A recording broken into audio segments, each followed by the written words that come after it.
Alright, good afternoon, everybody. Let me just check if we are live or not.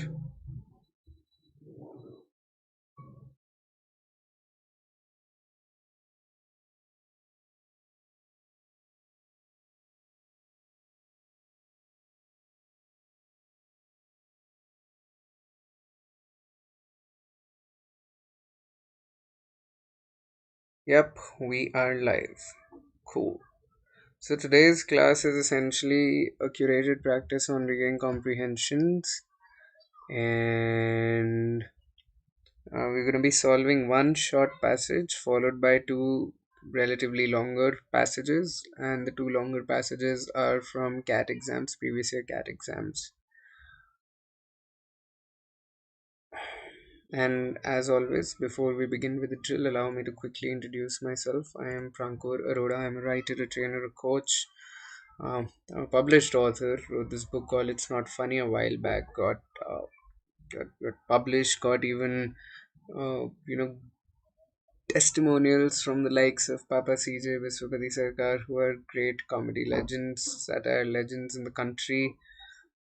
And I hold advanced certifications in facilitation from Leadership Management International, which is the world's largest organization working in the domain of leadership. And I run this startup by the name of Thought Sutra. So, yeah, that's pretty much about me.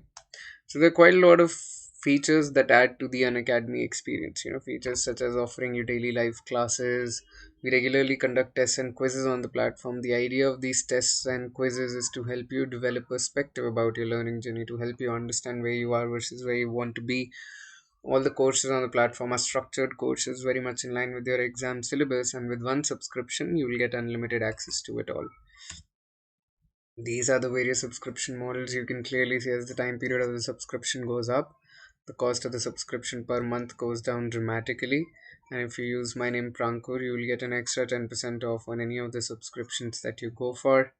Except that, let's start with the first question of the day.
Alright, so when you look at this passage, right, under section 36 of the Descriptions Act 1968, goods are deemed to have been manufactured or produced in the country in which they last underwent a treatment or process resulting in a substantial change. So, understand the premise. What is it that they're building towards? What is the main context here? Meat from animals coming into the UK and then cured here can be described as UK produce. Most well known brands. Now, this idea, right, why is it being described as UK produce? Because under this act, goods are deemed to have been manufactured or produced in the country in which they last underwent a treatment or process, right? So, meat from animals coming into the UK and then cured here, cured within UK, are described as UK produce. This is the premise. Most well-known brands of ham or bacon are often advertised with packaging depicting a British countryside scene and described as farmhouse, which would lead shoppers to believe they are buying products made from British meat, but most are in fact made using imported meat. So, this is the contradiction, this is the irony of it all, right? This is what we call irony.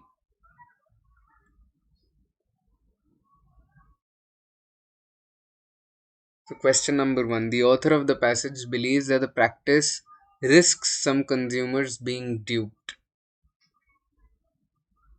Is that what the author of the passage believes? What is the meaning of duped? Duped means misled, right? Dupe means misled. Let me make this more legible.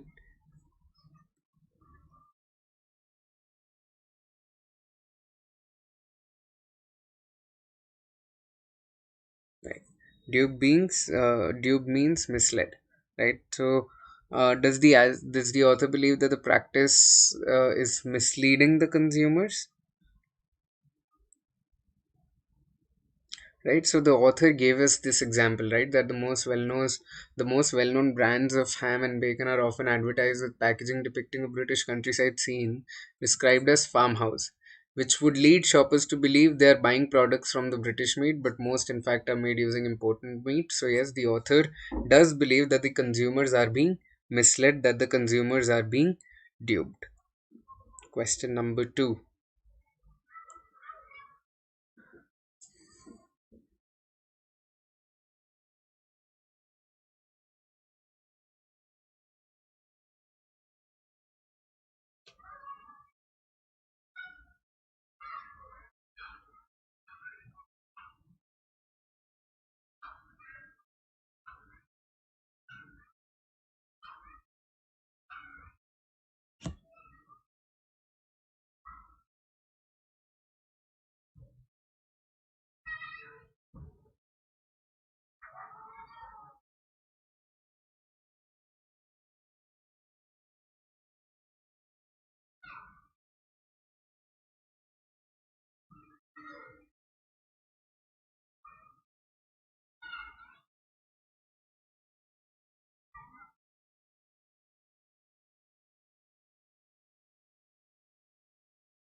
Okay. So, under Section 36 of the Act, British lamb exported to France and slaughtered there is sold as French. Is this true, false, or what? Obviously, you cannot tell this. I mean, you can try and infer it from the definition of it, but you cannot really tell uh, whether this happened or not, because to judge the statement as either true or false, we would need more information regarding what constitutes a treatment or process resulting in the substantial change, right? You are talking about this, right? That there has to be a treatment or a process resulting in substantial change. Is that happening or not? That is not something that you can tell from the passage. So therefore, the answer is 3. Last question pertaining to this particular passage.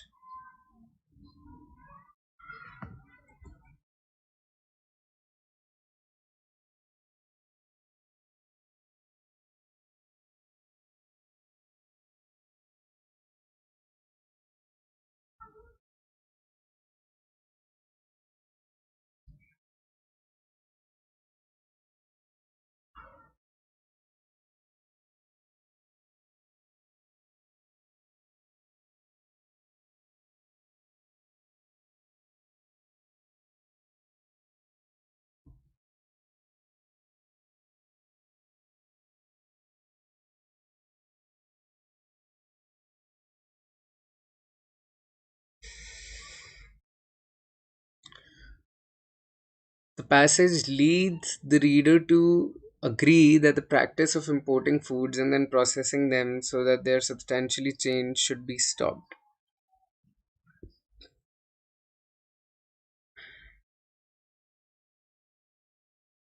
See, the passage the reader leads us to the view that the labeling of food as a product of the country in which the processing took place should be stopped, not the processing itself, right? So this is in fact false, because the author does not say कि processing रुक जाना चाहिए, कि process रुक जाना चाहिए. Author को problem किस चीज से? Author को problem इस चीज से कि आप label उल्टा सीधा मत करो. Don't mislead the consumers. Labeling should be stopped. The process of labeling, the way that it is followed, should be stopped. Processing in itself should not be stopped, right? So there's that. Let's move on to the next comprehension.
Okay, read this paragraph and then I'll explain it, then I'll discuss it.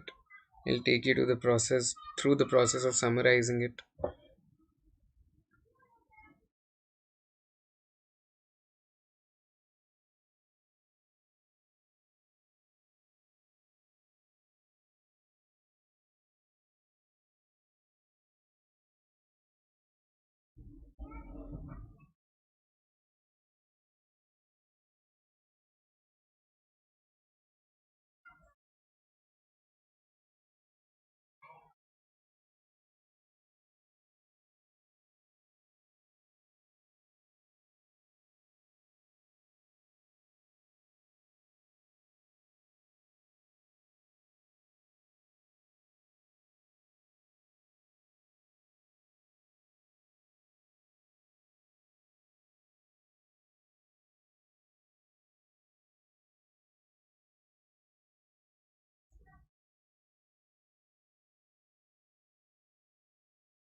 Okay, I hope you've read the paragraph. Let's discuss it now.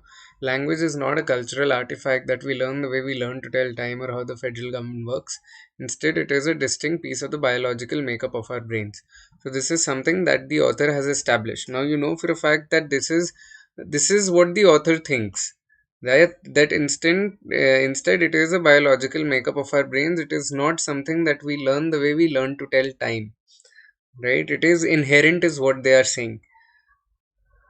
Language is a complex, specialized skill which develops when in the child spontaneously, spontaneously being a key term, without conscious effort or formal instruction, is deployed without awareness of its underlying logic, is qualitatively the same in every individual, and is distinct from mere general abilities to process information or behave intelligently.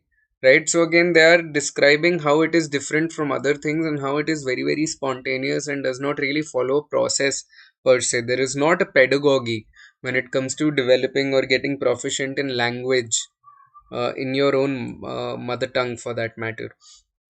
For these reasons, some cognitive scientists, so now they are inferring that because of the reasons that are aforementioned, all of the reasons that they've stated beforehand, cognitive scientists, they've described language as a psychological faculty.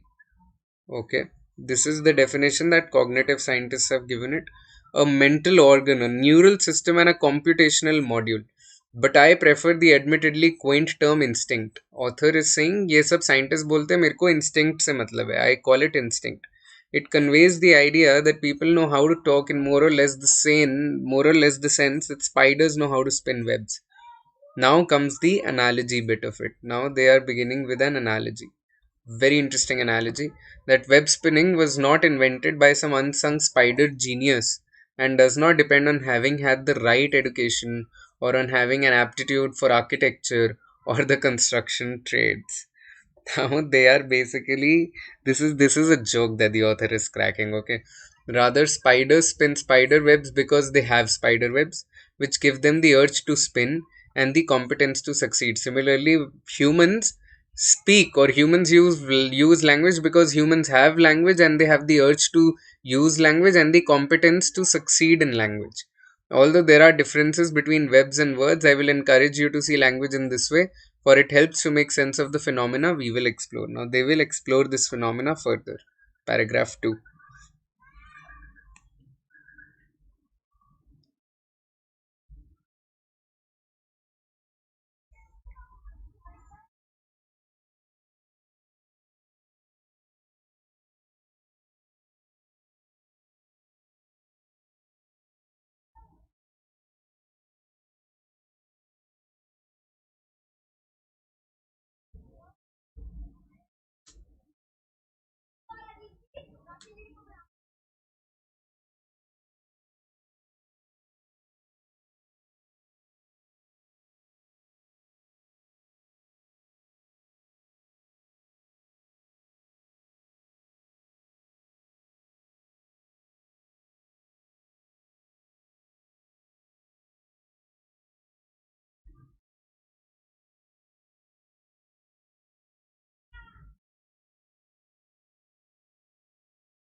All right.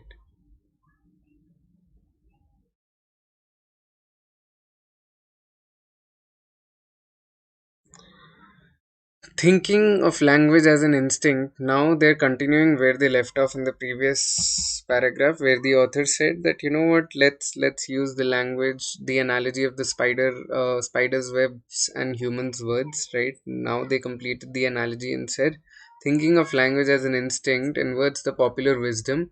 What is the popular wisdom, especially as it has been passed down in the canon of the humanities and social sciences? Number one, language is no more a cultural invention than is upright posture.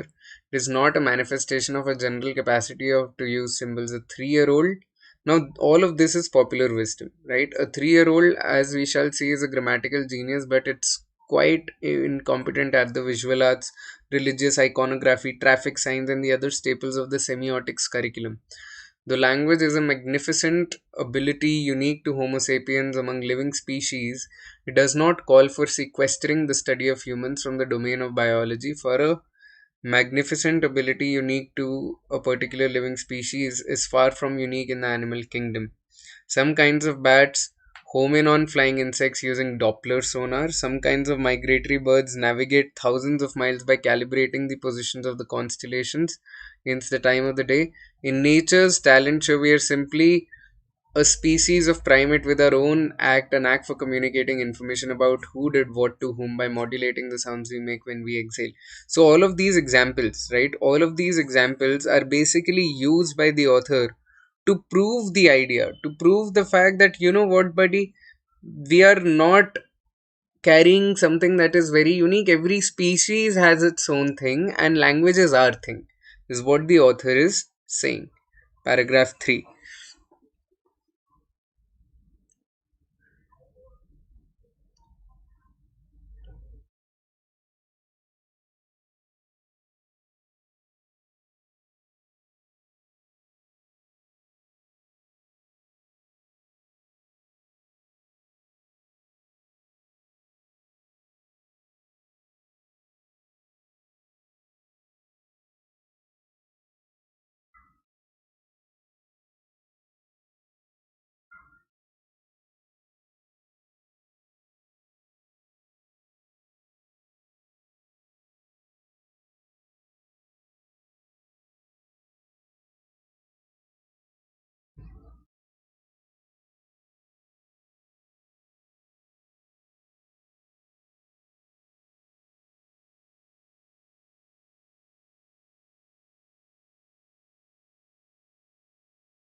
Once you begin to look at language not as the ineffable essence of human uniqueness, but as a biological adaptation to communicate information, it is no longer as tempting to see language as an insidious shaper of thought, and we shall see it is not.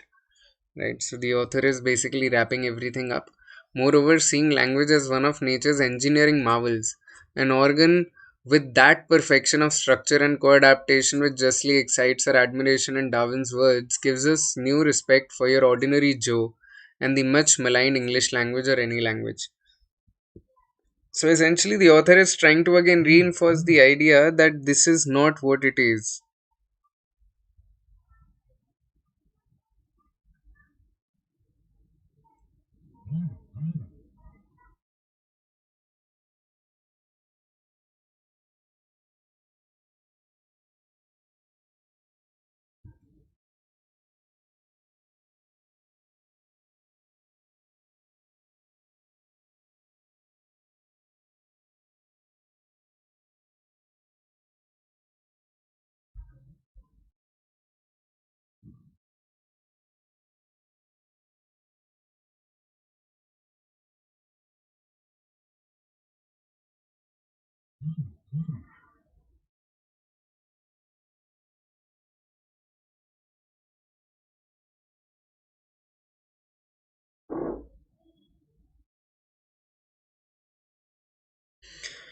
Yeah, sorry.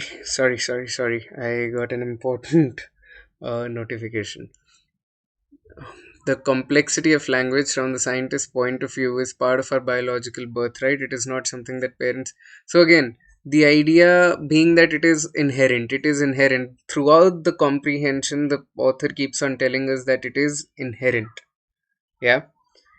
Uh, Education is an admirable thing, but it is well to remember from time to time that nothing that is worth knowing can be taught, is what Oscar Wilde said. Oscar Wilde, do you guys know? A very interesting fact is that the Oscar Wilde was he was perhaps the first openly flamboyant and gay poet of his time. A preschooler's tacit knowledge of grammar is more sophisticated than the thickest style manual or the most state of the art computer language system, and the same applies to all healthy human beings, even the notorious syntax fracturing professional athlete and the, like the So now this is again author cracking jokes. The like inarticulate teenager, because teenagers often use like. So this is something that teenagers often use, right? And it is brilliant the way the paragraph has been structured, the passage has been structured, because there are so many minute nuanced jokes here. Finally, since language is the product of a well engineered biological instinct, we shall see that it is not the nutty barrel of monkeys that entertainer columnists make it out to be. Alright, question number one.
Okay, obviously, according to the passage, which of the following does not stem from popular wisdom on language? That popular wisdom on language, according to the author, is that it is a cultural artifact. Yes, cultural invention learnt as we grow, unique to Homo sapiens. The only thing that does not stem from popular wisdom on language is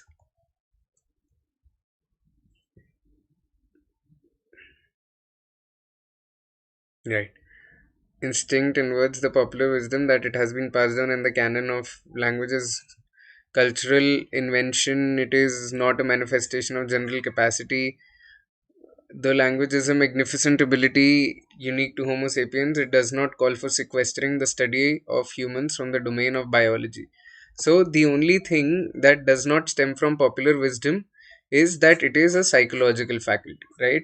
Because according to cognitive scientists, it is a psychological faculty. बाकी सब लोग सोचते हैं कि it is cultural, it is invention, it is learnt as we grow, it is unique to Homo sapiens. But only scientists think that it is a psychological faculty. Next question.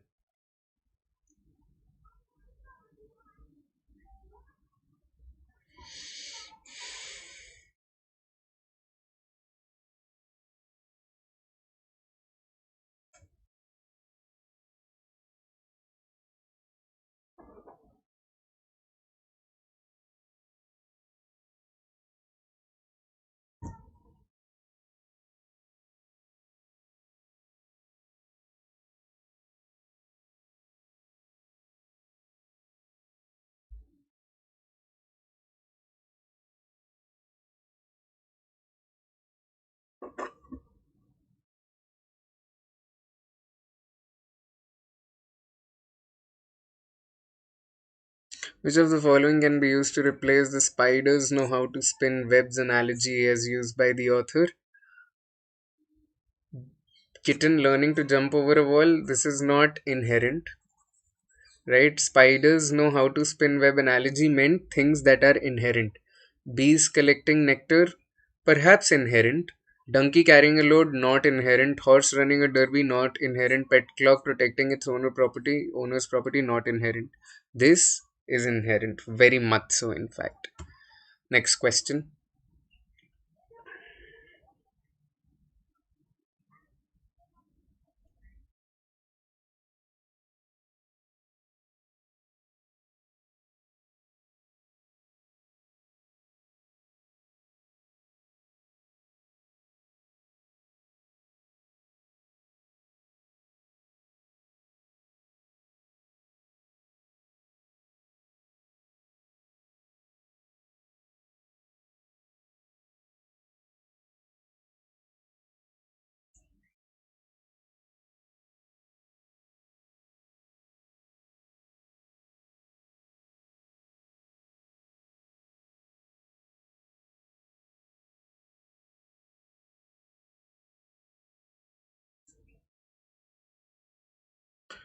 According to the passage, which of the following is unique to human beings?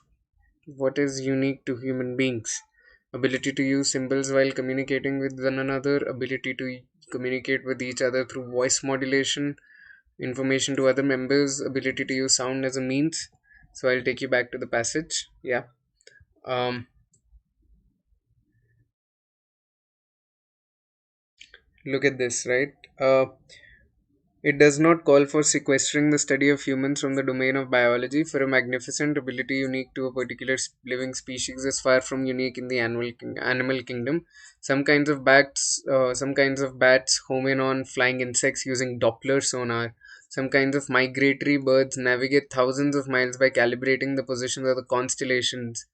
In nature's talent show, we are simply a species of primate with a unique act. What is the unique act? A knack for communicating information about who did what to whom by modulating the sounds. By modulating the sounds. Right? So, this is what is unique to human beings: ability to communicate with each other through voice modulation. Next question. Which of the following best summarizes the passage? Language is unique to Homo sapiens does not summarize, no, because other species also have their things. Language is neither learnt nor taught. That is not the summary, it is a factor. Language is not a cultural invention or artifact. That is not the main idea. Language's instinctive ability is what summarizes the passage. Again and again, in every paragraph, the author was using different examples, different metaphors to home in on the same idea that language is an instinct. ठीक है cool. Next comprehension now.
All right. to summarize the classic Mayan collapse, we can tentatively identify five strands. So throughout the passage, we'll be talking about five different things, five different ideas.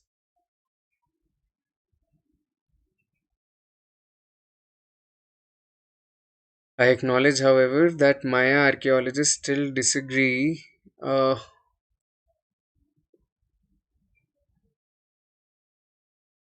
Just give me a moment, guys. Hmm.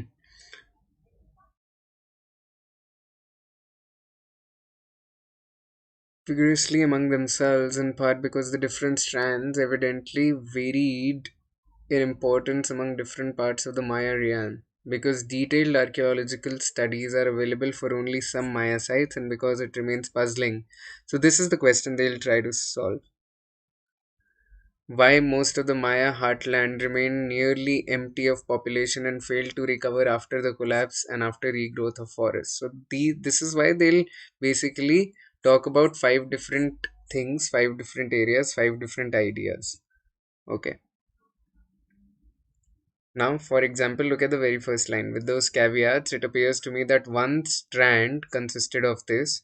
Similarly, read the paragraph and then we'll discuss it, go over it before moving forward.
Alright, so it appears that one strand consisted of population growth outstripping available resources.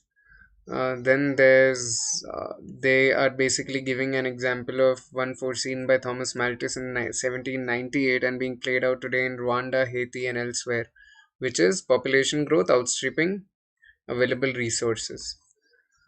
As the archaeologist David Webster succinctly puts it, too many farmers grew too many crops on too much of landscape. Compounding that mismatch between population and resources was the second strand. Okay. The effects of deforestation and hillside erosion, which caused a decrease in the amount of usable farmland at a time when more than less farmland was needed, and possibly exacerbated by an anthropogenic drought. Anthropogenic means something that is caused by humans, resulting from deforestation, by soil nutrient depletion and other soil problems, and by the struggle to prevent bracken ferns from overrunning the fields. So, two strands have been discussed. Now comes the third one.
Yeah.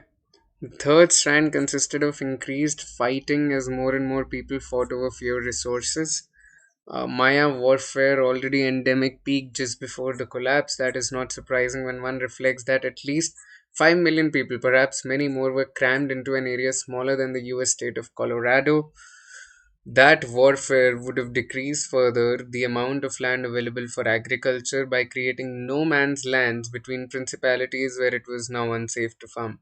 Bringing matters to a head was the strand of climate change. This is the fourth one, right? Climate change is the fourth one, I'm thinking.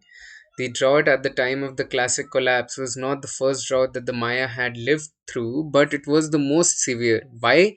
Because at the time of precious droughts, there were still uninhabited parts of the Maya landscape, and people at a site affected by drought could save themselves by moving to another site.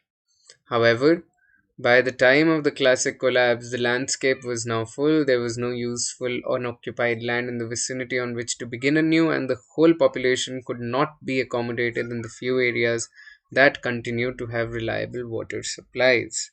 Alright. And finally, the fifth strand, ladies and gentlemen.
Alright, as our fifth strand, we have to wonder why the kings and the nobles fail to recognize and solve these seemingly obvious problems undermining their society.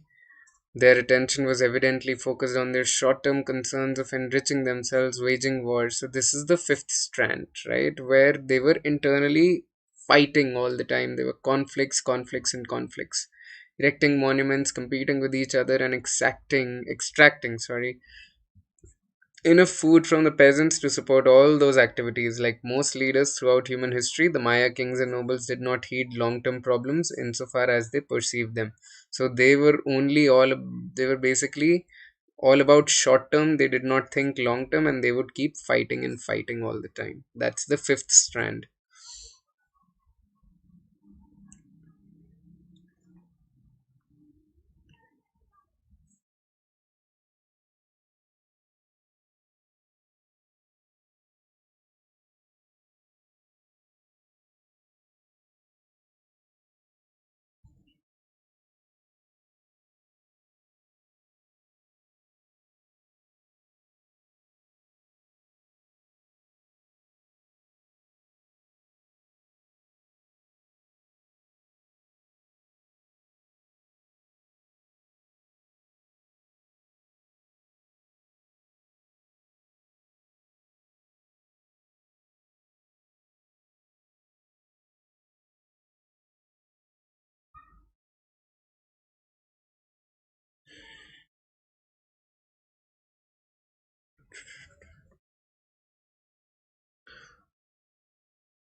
Finally, while we still have some other past societies to consider before we switch our attention to the modern world, we must already be struck by some parallels between the Maya and the past societies. Okay.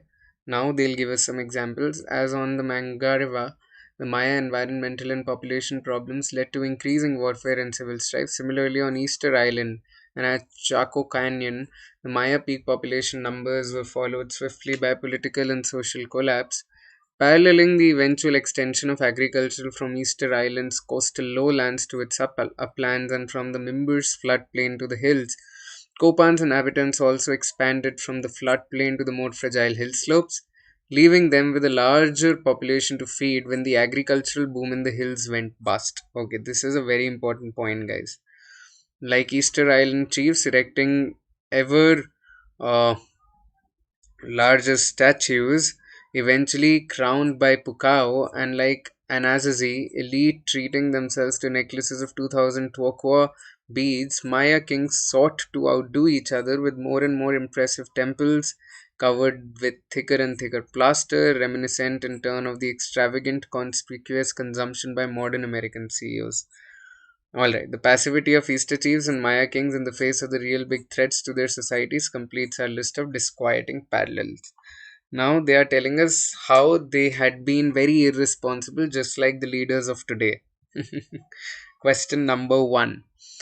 According to the passage, which of the following best represents the factor that has been cited by the author in the context of Rwanda and Haiti? Take you back to the comprehension.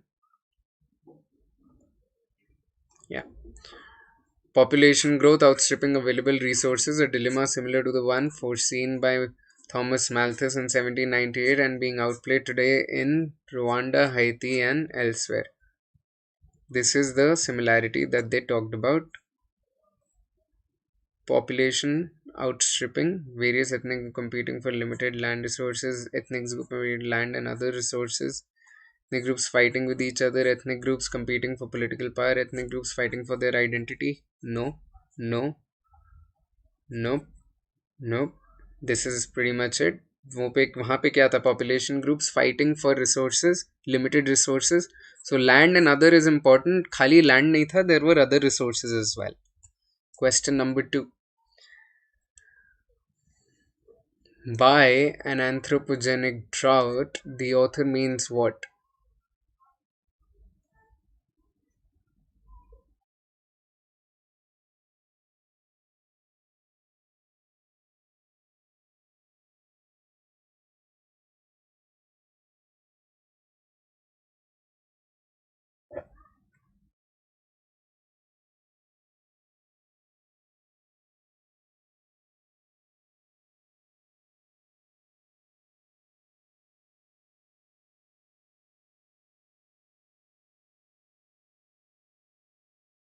Drought caused by lack of rains? No. Caused due to deforestation? No. Drought caused by failure to prevent bracken ferns from overrunning the fields? Not really. A drought caused by actions of human beings? Most definitely. Anthropogenic is something that is caused by human beings. Third question.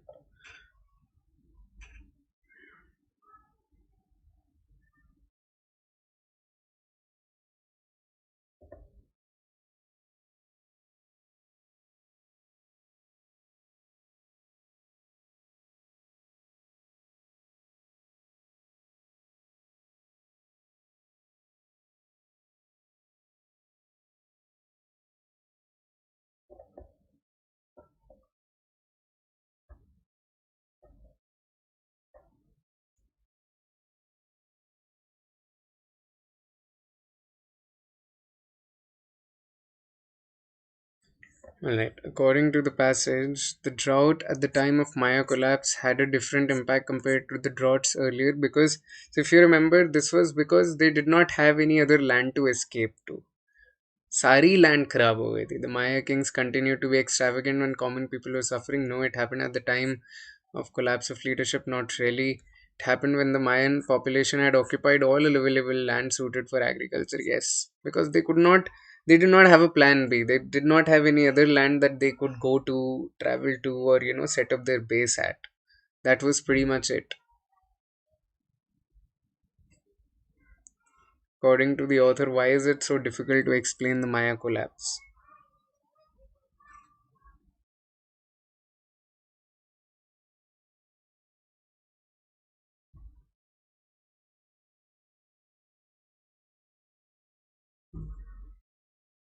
So, uh,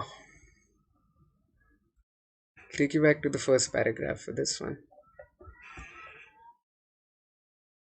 To summarize, can tentatively identify five strands, still disagree vigorously among themselves in part because the different strands evidently varied in importance among different parts of the Maya realm, because detailed archaeological studies are available for only some Maya sites, and because it remains puzzling why most of the Maya heartland remained nearly empty of population and failed to recover after the collapse and after regrowth of forests. So they don't really know what happened, right? At least 5 million people were crammed into a small area. No, it has not been possible to ascertain which of the factors best explains as to why the Maya civilization collapsed exactly.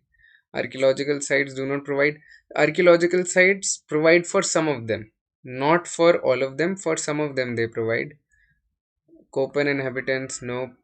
Constant deforestation was one of the reasons, not the entire bit. So D is the answer, that it has not been possible to ascertain which factor caused or which factor best explains how the civilization collapsed. There are five different reasons. Which factor has not been cited as one of the factors causing the collapse? Environmental degradation due to excess population? Yes, this has been. Social collapse due to excess population? Yes. Increased warfare among Maya people? Yes. Climate change? Yes. Obsession of Maya population with their own short term concerns? Not really. Obsession of Maya kings or Maya leaders. Population thodi. It was the leaders that had a short term vision. They did not do anything long term. So this is pretty much it. All the other four do explain, this one does not. So guys, this brings me to the end of today's class. Thank you so much for tuning in. Um, we have launched the iconic subscription for CAT as well, wherein you get personal mentors from top business or management institutions, all the major IIMs. These are some of our top achievers from CAT 2020. They passed with flying colors. You can be one of the next ones if you enroll in and you avail our key benefits. Our next Unacademy Combat is on February 28th at 12 p.m. It is a free exam that you can avail, and you can unlock it using my name Prankur. Now the idea here is that you'll develop a lot of ideas, a lot of perspective about where you stand in terms of your preparation once you appear for this exam, because we give you data such as the time that you spend in every question, what are your topic wise scores, What are your section wise scores? What is, compared to the top performers, where do you stand, right? Because this will help you etch out your goals once you have the mirror right in front of you. And these are the batches that we're launching nowadays. You can begin uh, studying from all of these educators for free. Avail their classes on the platform, avail their special classes, and see whether you'd like to learn from them in a very structured and a focused manner, right? So that's pretty much it. Thank you so much for tuning in. I'll see you guys again tomorrow.